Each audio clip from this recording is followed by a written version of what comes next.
Bien, hermanos, quiero invitarles a buscar en sus Biblias el Evangelio de Juan, capítulo 21.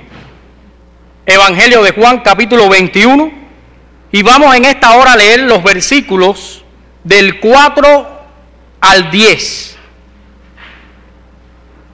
Evangelio de Juan, capítulo 21. Y vamos a leer la palabra de Dios en los versículos del 4 al 10. Dice la palabra del Señor, hermanos. Cuando ya iba amaneciendo, se presentó Jesús en la playa, mas los discípulos no sabían que era Jesús. Y les dijo: hijitos, ¿tenéis algo de comer? Les respondieron: no. Él les dijo: echad la red a la derecha de la barca y hallaréis.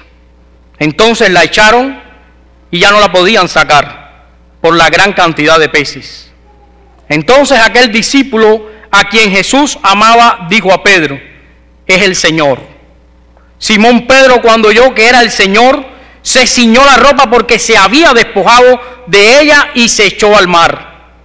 Y los otros discípulos vinieron con la barca, arrastrando la red de peces, pues no distaban de tierra sino como 200 codos.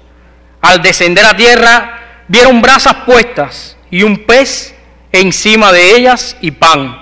Y Jesús les dijo: traed de los peces que acabáis de pescar. Amados hermanos, quiero compartir en esta hora, gracias al Señor, este pasaje de la Biblia. Es un pasaje que nos habla a nosotros acerca de cómo Jesús aparece una vez más a los discípulos después de haber resucitado. La Biblia nos habla acerca de muchas maneras en que Dios debe ser visto por su pueblo. Las imágenes de Dios en la Biblia son interesantísimas. Dios poco a poco se va revelando en la Escritura, desde el Antiguo al Nuevo Testamento, y se da a conocer como el Dios de los ejércitos, el Dios de la paz, de la sanidad. Una y otra vez Dios se va revelando a su pueblo y el pueblo va comprendiendo mejor a Dios. La Biblia nos habla acerca también de la imagen de Dios como el pescador, como aquel que tiene una red grande y que va a pescar a sus hijos. Cuando nosotros hacemos un estudio del Antiguo al Nuevo Testamento, encontramos en el libro de Jeremías y en Habacuc capítulo 1 versículo 15 que se presenta a Dios como un gran pescador. Y dice la Biblia allí que Dios echa sus redes y toma gran cantidad de gente, de peces para él, y que Dios va a gobernar y va a hacer con ellos según su soberanía y las cosas que él tiene preparadas para él. Asimismo, una y otra vez la Biblia nos habla acerca del propósito de Dios en convertirnos a nosotros en pescadores de hombres. La Biblia en el Evangelio de Lucas, en el capítulo 5, nos habla a nosotros acerca de cuando Jesús invitó a los discípulos a ser pescadores de hombres. Y ahora, a la altura del capítulo 21, una vez más, les recuerda a ellos la necesidad de ganar al mundo para él. Les recuerda una vez más que ellos son los llamados a pescar, son los llamados a ganar al mundo para él. La Biblia, interesantísima cuando nos cuenta todo esto acerca de Dios. Es interesante que, hablando acerca del ministerio de Jesús, una vez estaba en una sinagoga y compartió con los allí presentes un pasaje de la Escritura. Y habló acerca de que él era el cumplimiento de la Escritura que en ese momento él estaba ocupando. Y cuando uno lee ese pasaje, se da cuenta que hay una dinámica muy fuerte acerca de Dios queriendo bendecir a su pueblo. Allí Jesús dice: hoy se ha cumplido esta escritura sobre mí, porque yo he venido a liberar a los presos, he venido a dar vista a los ciegos. Y esa escritura que él está leyendo y que dice que él es el cumplimiento de esa escritura, aparece en el libro de Isaías. Sin embargo, cuando uno compara los dos pasajes, uno se da cuenta que cuando Jesús compartió esa palabra con los allí presentes, a la hora de leer el texto paró en un momento muy importante. Jesús dijo: y he venido a proclamar el año agradable de Dios. Y ahí dice que terminó y cerró el rollo. Y aquella gente que lo estaba escuchando se alarmaron y querían tirarlo por un despeñadero.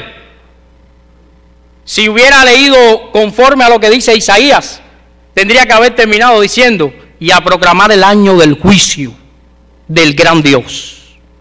Cuando nosotros hacemos también esa equivalencia de los pasajes del Antiguo y Nuevo Testamento, nos damos cuenta que el uso que Jesús le da, o sea, el uso que Dios le da a esa imagen de pescador en Jeremías y en Abacú, tiene un doble propósito.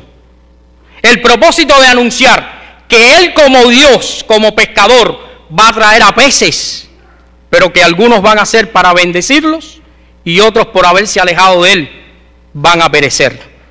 Acá Jesús nuevamente hace lo mismo. Dice, pues, los voy a llamar a ser pescadores de hombres, y ustedes deben extender el reino. Pero ese reino tiene un doble propósito: bendecir a los que se acercan a Dios, pero de alguna forma condena a los que se alejan de Él. Por eso es la importancia para la iglesia, para los cristianos, de compartir la palabra y el mensaje de Dios. Nosotros hemos terminado ya el tiempo en que celebramos la resurrección. Pasó esa semana tremendamente hermosa. Una semana en que Jesús fue representado como muerto y después resucitado, y ahora bendiciendo a su pueblo. De esa misma forma en que fue representado, Dios espera que esa representación cree un efecto en nosotros. Por eso la Biblia nos trae a colisión este pasaje donde Jesús se presenta nuevamente delante de aquellos pescadores, pero esta vez las reacciones de los discípulos son distintas. Si uno compara este pasaje del Evangelio de Juan con lo que dice Lucas, uno se da cuenta que después de la resurrección de Jesús, el efecto que tuvo esa resurrección sobre los discípulos ayudó a los discípulos a reaccionar de diferente manera. Si uno pudiera comparar el capítulo 5 con el capítulo 21, ese 5 de Lucas y el 21 de Juan, uno se diera cuenta que en el capítulo 5 las reacciones de los discípulos fue un poco diferente a las reacciones que están teniendo ahora en el capítulo 21, lo cual nos enseña a nosotros, y es el propósito de este sermón en esta mañana, nos enseña que Dios está esperando de nosotros una reacción diferente. Dios quiere que nosotros reaccionemos conforme a la voluntad de Él. Dios quiere que nosotros tengamos una reacción distinta a la que hemos tenido hasta ahora. Dios quiere que nosotros nos entreguemos más. Por eso cuando nosotros vamos a la Biblia nuevamente nos habla a nosotros de este evento y nos muestra estas reacciones de los discípulos. Reacciones que si nosotros tenemos hoy, va a garantizar que el reino de Dios va a ser extendido y que la palabra de Dios va a ser predicada. Así que en esta mañana vamos a estudiar estas tres reacciones que yo les he traído. Y vamos a procurar que cada una de ellas quede grabada en nuestro corazón. Déjeme decirle algo, a modo de testimonio, que no lo dije por la mañana. Yo soy el fruto de alguien que creyó esto. Y eso es una bendición.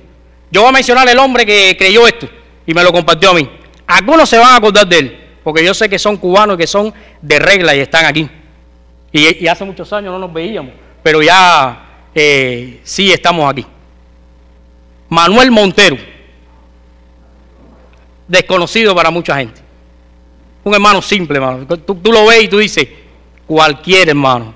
Un hermano que en su corazón reaccionó conforme a la palabra de Dios. Se creyó la verdad de Dios. Y un día, este que está aquí, entró por la puerta de la iglesia, deshecho, desbaratado, con una vida totalmente apartada de Dios.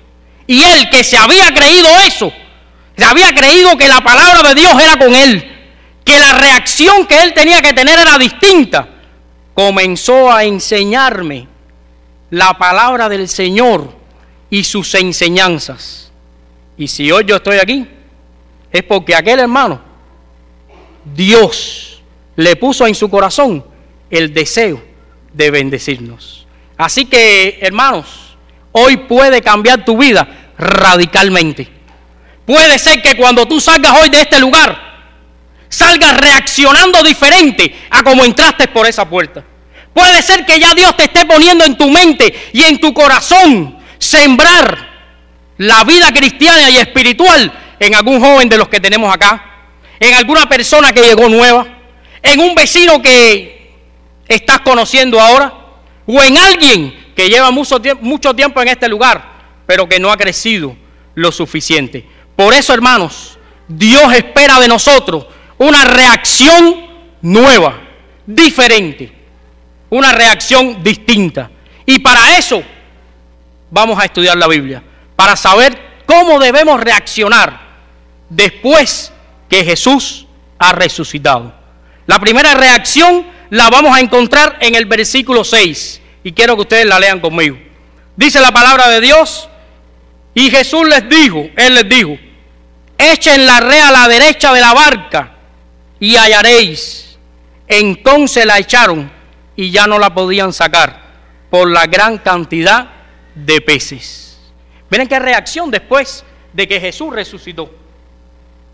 Si uno va al Evangelio de Lucas y estudia lo que pasó el día que Jesús dijo, echen las redes y vuelvan a entrar al mar, uno se da cuenta que después de la resurrección, estos discípulos reaccionaron diferente.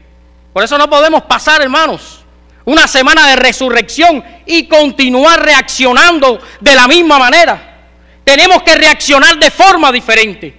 Si no estás orando lo suficiente, hay que orar más. Si no estás sembrando la palabra en tu vida y en tu familia, pues hay que hacerlo más. Porque la reacción después de la resurrección de Jesús tiene que ser diferente. Si usted va a Lucas el capítulo 5, usted se encuentra con un Jesús que le dice a un Pedro cansado de haber estado toda la noche, un experto, un hombre pescador, después de haber estado toda la noche tratando de pescar, usted se encuentra un Jesús que le dice: entren mar adentro y vuelvan a echar las redes. El mismo Pedro, que además es el que salva la situación ahí en ese pasaje, le dice: Señor,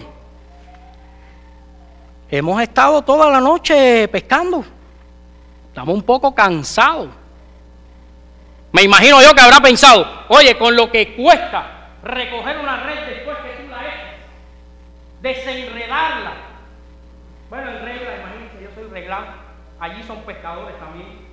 Yo tenía tíos pescadores.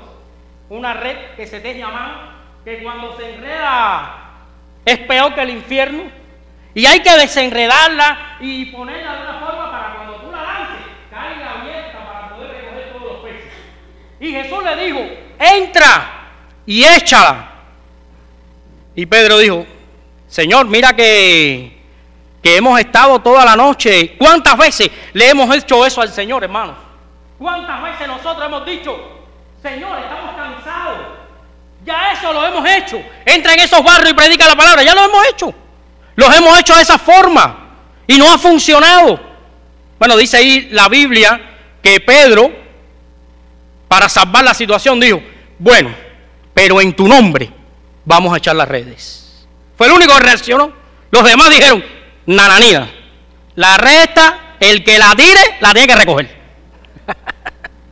Sí, porque así nos ponemos nosotros. Oye, el que suelte la red está, porque este de peces no sabe nada. Atención, porque este sí ha estudiado pero lo que ha estudiado es de la Torá, pero de esto lo que sabemos somos nosotros. Así que si alguien aquí se atreve a echar la red de nuevo, ese la tiene que recoger sola, porque ya yo me voy para la casa, que ya yo estuve toda la madrugada trabajando y a mí no me cogen más aquí. Algunas veces reaccionamos así, hermano. Pero miren, después de la resurrección, qué reacción diferente, hermanos. Dice que se paró allí y dijo, echen las redes. Y nadie sabía que era Jesús, pero las palabras que dijo a un discípulo a quien amaba a Jesús le sonaron conocidas. Y dijo, ¿qué dijo? Que le echen, no lo echen. Miren la reacción en el versículo número 6. Echen las redes a la derecha de la barca. Dice, y entonces la echaron. Y ahí mismo ya no la podían sacar por la gran cantidad de peces. Hermanos, la reacción después de la resurrección de Jesús fue diferente en estos hombres. ¿Cómo va a ser en ti y en mí? Vamos a tener las mismas reacciones ahora que ya sabemos que Jesús resucitó, que hay necesidad de la palabra de Dios, que sabemos que la gente tiene que saber que Dios existe, que los quiere, que los ama, que los quiere salvar. ¿Vamos a seguir reaccionando de la misma manera? ¿Vamos a seguir pensando en que estamos cansados, que esto ya lo hemos hecho de esta manera? Hay muchas formas de reaccionar ante el llamado de Dios. Porque puede reaccionar así, pero hay otro tipo de reacción, que es la reacción de aquellos que ven cuando no se ve. Es la reacción de aquellos que creen cuando parece imposible. Y es la reacción de aquellos que saben que sucede porque tienen con ellos al Dios de lo imposible. Y eso es lo que Dios está buscando ahora. Eso es lo que Dios quiere para nuestra iglesia. Gente que vea donde no se ve. Que crea que puede pasar aún cuando no ha pasado. Y que estén confiados que el que está con ellos es más grande que los problemas que está allá afuera. Esas son las reacciones que Dios quiere. ¿Las vamos a tener? ¿Cuántos dicen amén, hermano? Gloria a Dios. Gloria a Dios. Y Dios espera que reaccionemos diferente. Y eso lo estamos aprendiendo ahora.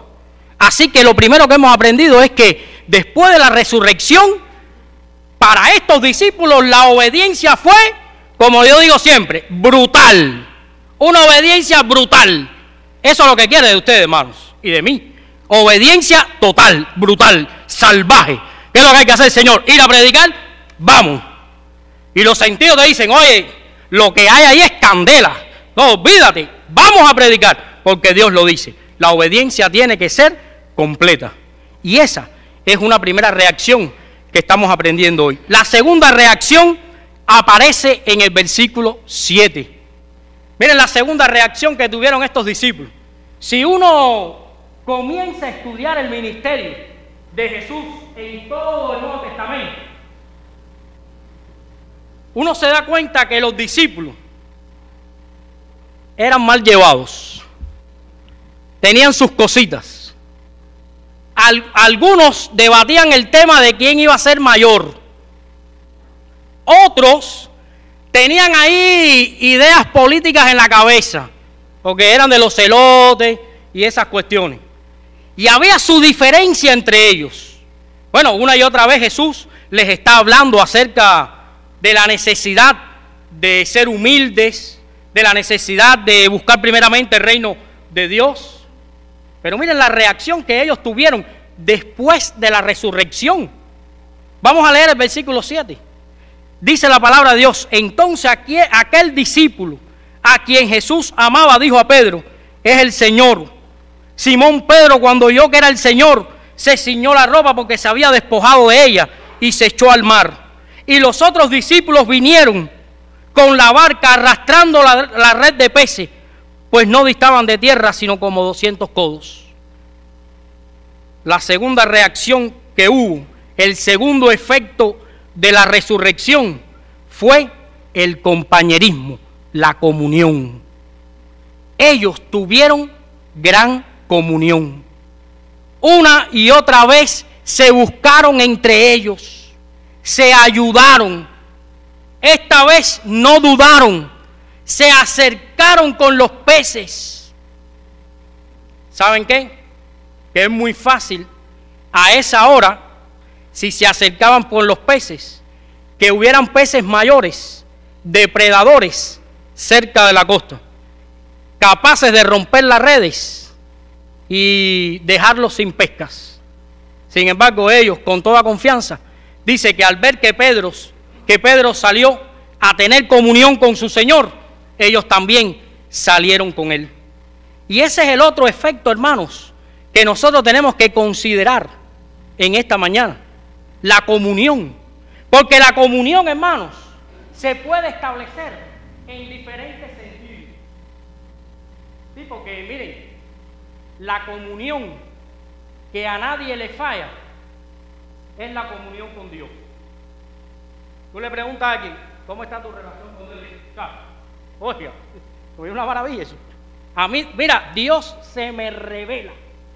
Es una bendición lo mío con Dios y Dios conmigo. No, mira, yo doy un paso y es sobre la huella de Jesús. Pregúntale cómo se lleva con la suegra y yo te voy a contar. O cómo se lleva con el compañero de trabajo. Bueno, yo no sé si pasa aquí, pero yo era seminarista en Cuba y visité lugares donde me decían, oye, eso es un diablo con corbata. No te creas.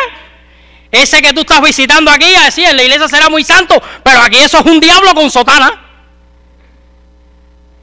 Es necesario, hermano, que hablemos de la comunión. Porque la comunión no solamente se establece con Dios. Yo me acuerdo cuando el pastor Felipe era pastor en regla. Y había algunos hermanos, algunas hermanas que iban a la iglesia. Y tu esposo, no, estaba volado en fiebre. Y el pastor le decía, te puedes ir. Mira, cuidado a tu esposo. Primero atiéndolo a él y después ven. Porque si no, ¿qué testimonio le vas a dar? Hermano, es necesario que hablemos una y otra vez de la comunión, porque ese es el efecto que Jesús quiere que produzca la resurrección en nosotros. Es que Él se entregó por comunión a nosotros.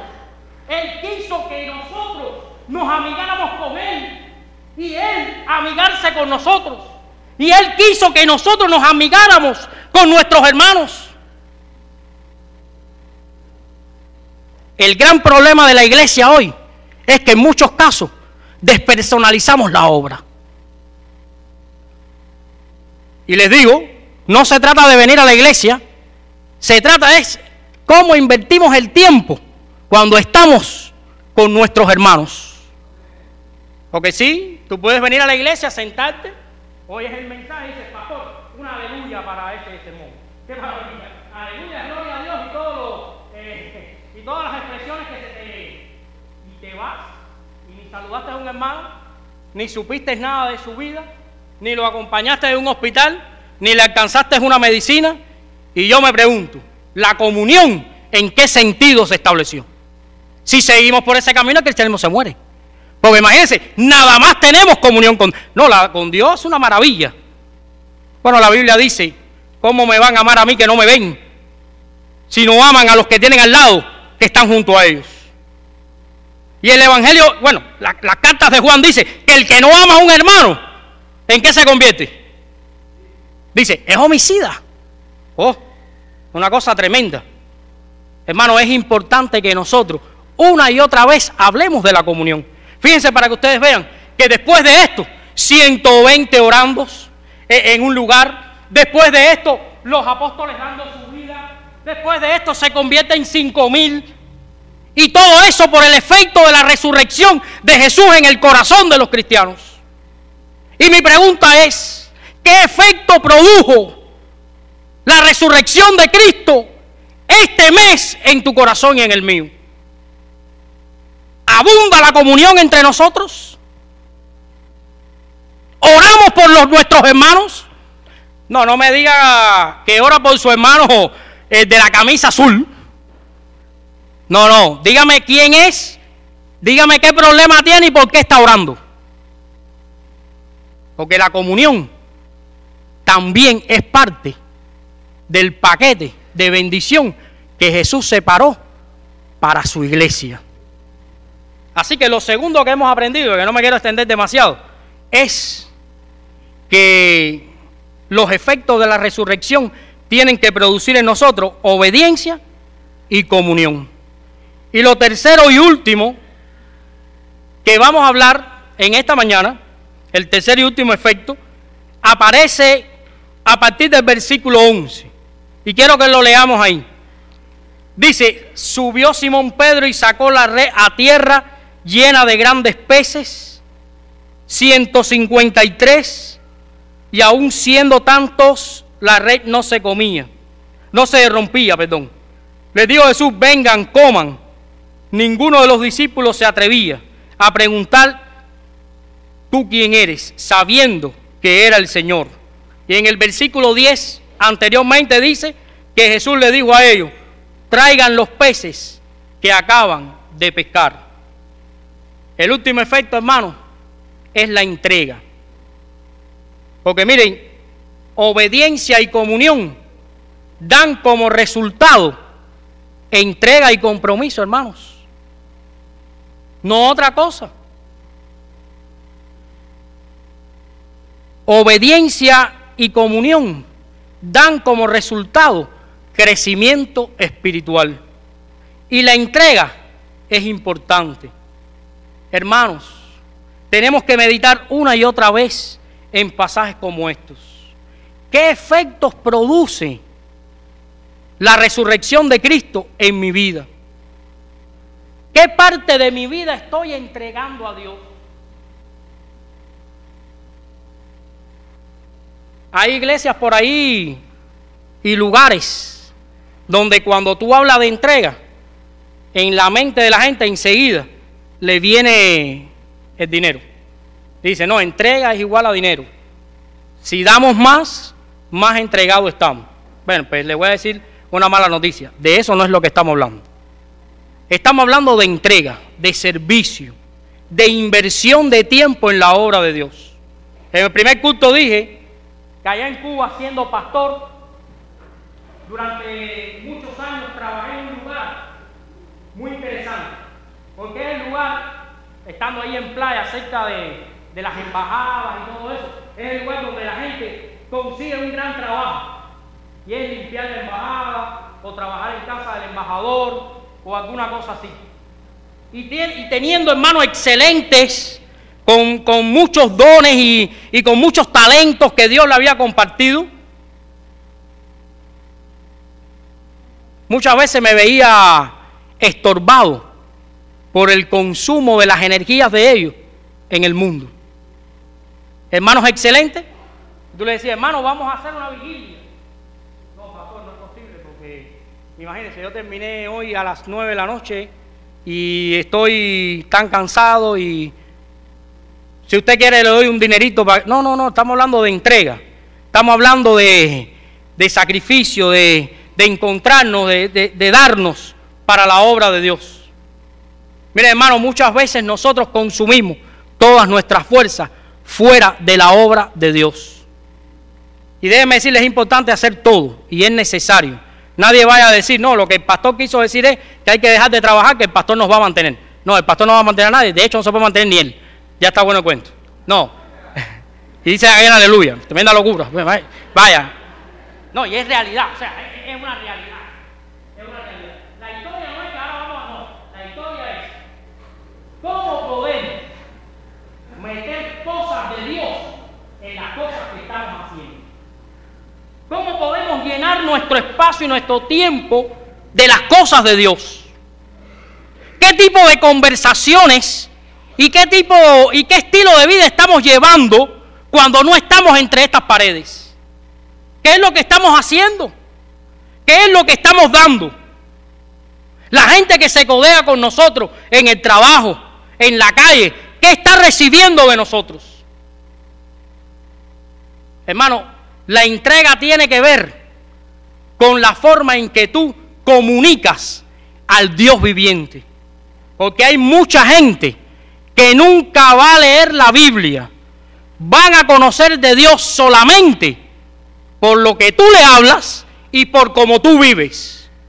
Y el problema es que si tú vives mal y hablas mal y no te entregas totalmente, la imagen de Dios en ellos, ¿qué es lo que va a pasar? Va a estar distorsionada. Y ellos van a preferir cualquier cosa menos el Evangelio de Dios. Hermanos, la resurrección logró en estos discípulos también un efecto de entrega. Ellos todos se sentaron al lado de Jesús, se relacionaron rápidamente con Jesús, estuvieron a disposición de Él. Después de esto está el libro de los Hechos, grandes cosas que el Espíritu Santo hizo y está haciendo en la iglesia a través de hombres como estos. Y mi pregunta para terminar en esta hora: ¿estamos entregados totalmente a la obra de Dios? ¿Hemos venido hoy, este domingo, a este lugar pensando en dar o en recibir? ¿Es que nosotros hemos venido como espectadores o como comprometidos? La Biblia nos enseña que la resurrección de Jesús tiene que lograr un efecto en nosotros de obediencia, de comunión y de entrega. Y esa es la mentalidad que tenemos que tener a partir de ahora: comunión, obediencia y entrega. ¿Cuántos dicen amén? Repítanlo conmigo: comunión, comunión, obediencia y entrega. Vamos a hacer un ejercicio. Señala al que está al lado y diga: comunión, obediencia y entrega. Ahora señálese usted y dígaselo usted mismo, créaselo, que es para usted comunión, obediencia y entrega, porque tiene que partir de nosotros. Que Dios les bendiga, hermanos. Vamos a ponernos en pie y vamos a orar y dar gracias a Dios en esta hora. Señor, gracias por tu iglesia en esta hora. Queremos estar en comunión contigo, con nuestros hermanos, con nuestros hijos. Queremos obedecerte en todo y queremos entregarnos a la obra tuya. Te rogamos que nos uses y que nos permitas a nosotros en nuestro andar diario llenar nuestro tiempo y nuestro espacio de la predicación de tu palabra, de la meditación de tu palabra y de la comunicación de tu mensaje. Ayúdanos a todos. En el nombre de Jesús. Amén. Que Dios les bendiga, hermanos.